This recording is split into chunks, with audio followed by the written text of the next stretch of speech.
Hi guys, this is Jim and this is my trip to Maralinga this year.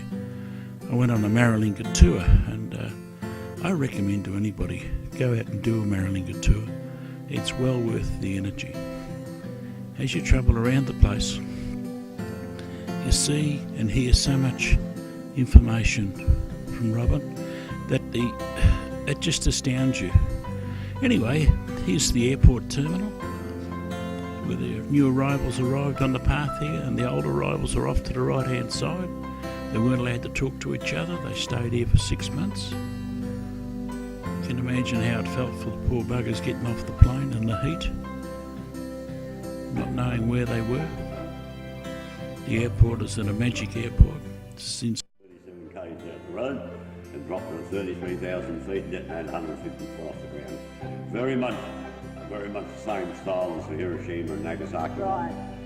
You know, took it from America, flew it out, dropped it out there, sort of, you know. Okay. The one up the top, you see where the air hostess is actually standing on that bottom step.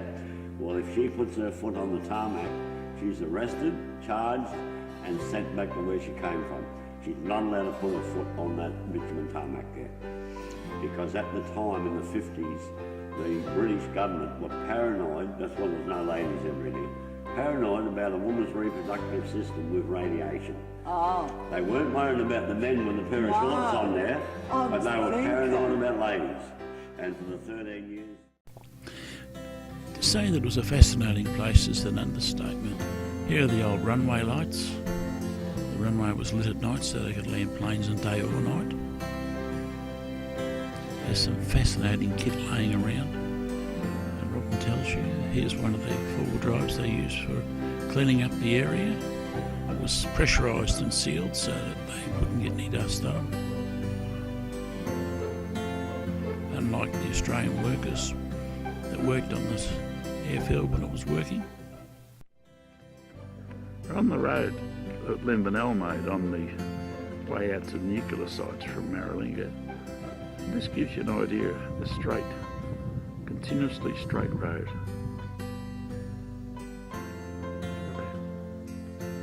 Magnificent. And go around the other way, past the bus. And there's the way we just come up.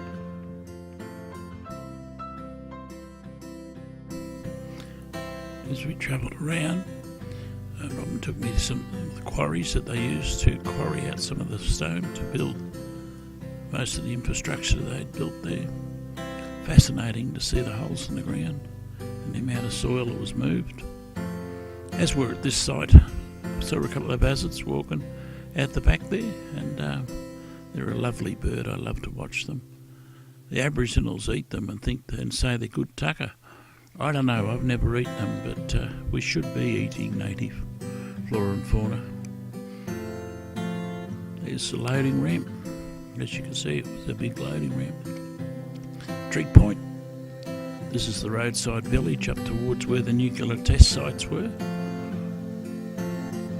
The map of the area. This is a little owl we found in the hole in Deacon's well. And if you have a look at this little guy, he's a barn owl. I have my glasses on now, I can actually see who he is. If you look at his legs, you'll find that there's no feathers going down to the ankles.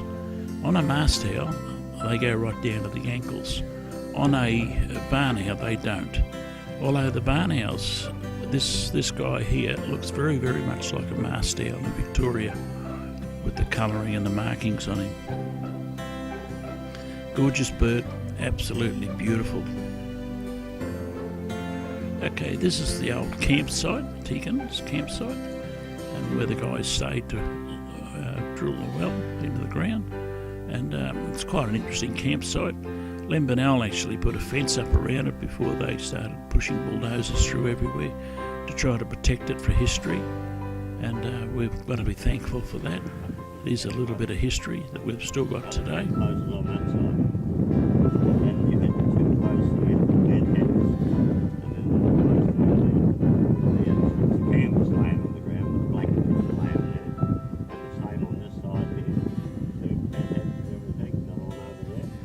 Three of them lived in this little tent area. spoke about in the summer period they used to roll the tent up, the sides up to get the breeze come through, and in the winter period they'd roll the canvas down, catch the rain. So this is a bit of history here from 139 years ago. And Ledmedell had a good sense of history. He loved to preserve history, and that's why he put 9 rockets around. So the bulldozers were loaded with things.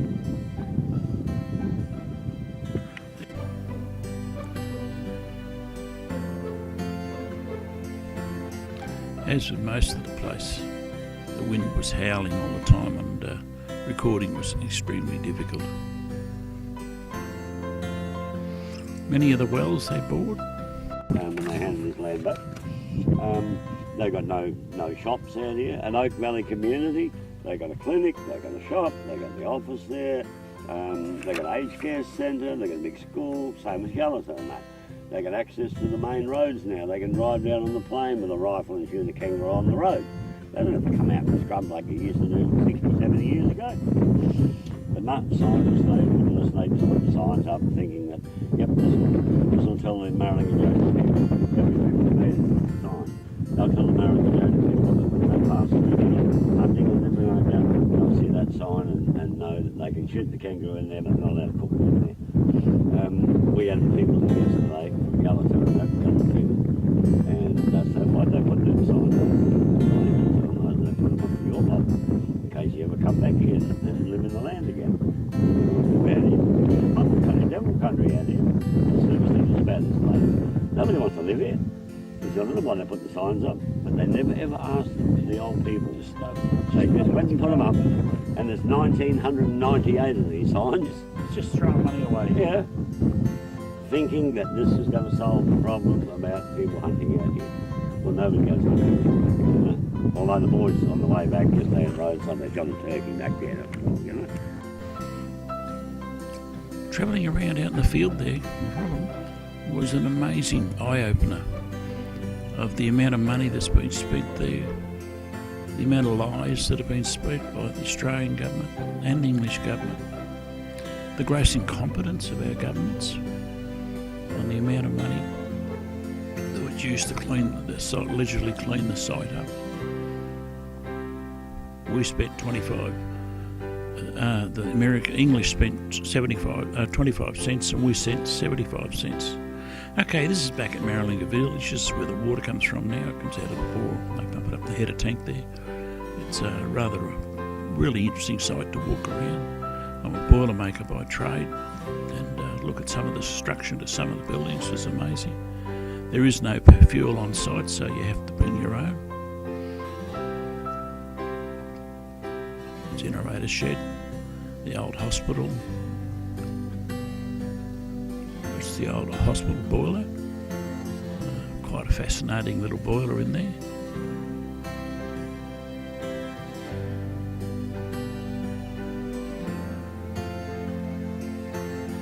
As you can see, the galahs, they always find water.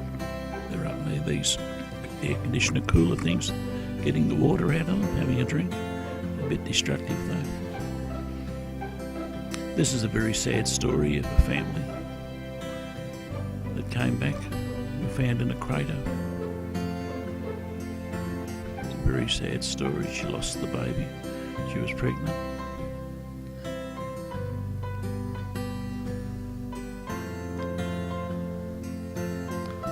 It's just a shame that the more you read, the more you look at some of the books and some of the stuff that's been written. It's quite an eye-opener. When I was a kid growing up, we were going to school and we had to drink the milk that was supplied. We got free milk as kids at school, and the radiation went all over Australia from these blasts when I was at school and got into our milk and everything else. There are tests that proved that. Yet in England, when they had the reactor leak a bit of radiation, they panicked to run around England and got all the milk and poured it down the drain, and nobody was to drink it anywhere. But Australia, oh no, we're not important. We're convicts. Just treat us like convicts. They had no interest or no respect for us as people, let alone the poor Aboriginals. They treated them like crap.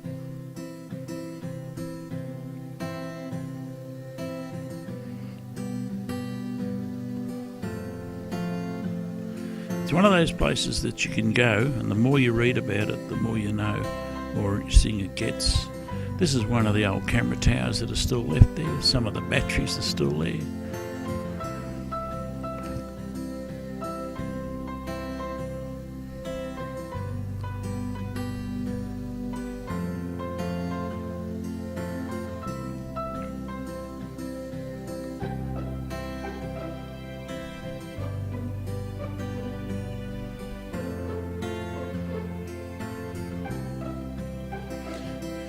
Some of the country's growing back, but where the nuclear blasts themselves were, there is nothing growing back. And a lot of people say that they don't even understand that we've had 9 nuclear explosions in Australia. 7 of them were in this area in the desert. And here's a site where one of them went off. And as you can see, there are no bushes, no trees or anything else growing there. Yet it's over 60 years now since the blasts. That soil is sterile, and it'll be sterile for many hundreds of years to come. A little bit of grass grows and that's it. Here's an old camera box we found with miles and miles of coaxial wire. You have to remember when this stuff was built, the coax was an extremely expensive product to buy, and there's miles and miles and miles of the stuff laying around. Makes you wonder how much money they shoveled in to do this place. We had 600 dirty nuclear tests on the site too, which are the ones that most of the public know nothing about whatsoever. And the government put their head in the sand and didn't even bother to know anything about them. It's gross incompetence by our government, and it's gross incompetence by the English. Under normal circumstances, they would have been charged with war crimes.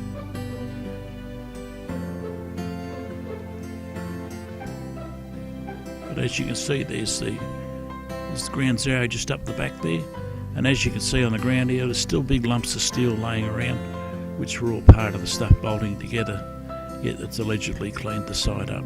The radiation levels have gone down now, and it is safe to go around there, although I wouldn't want to live there for the rest of my life. Some beautiful flowers around the area.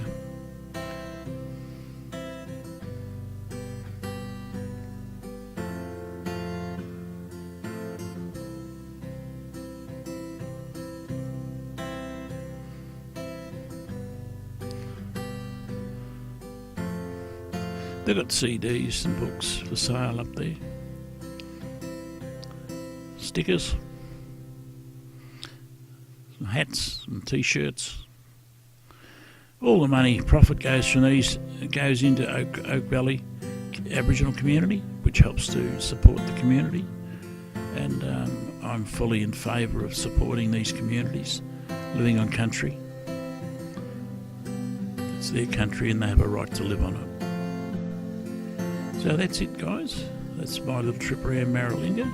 The only disappointing thing I found is that I was so fascinated by so much stuff I saw. I didn't actually get to take as many videos as I normally would have taken on site. And when I did take videos, the wind was howling, so it was pretty hard. So that's it from me. Thanks a lot for listening, and get out there and have a look. The setup here at Maralinga. And from what I can see, it's going to be a pretty good spot. The solar panels on the roof, solar heater panels on the shed, the old wood chip heater there so you can heat the water up if you have to, old generator sitting there. You've got a wonderful big area here. Pull up, put your camper van on, around the area, solar panels on the roof, solar heater, etc. These are unusual, but still under construction. They'll be here soon. A very pleasant camping area. Concrete pads for your camper vans. This will be a top of a notch tourist spot, I would say.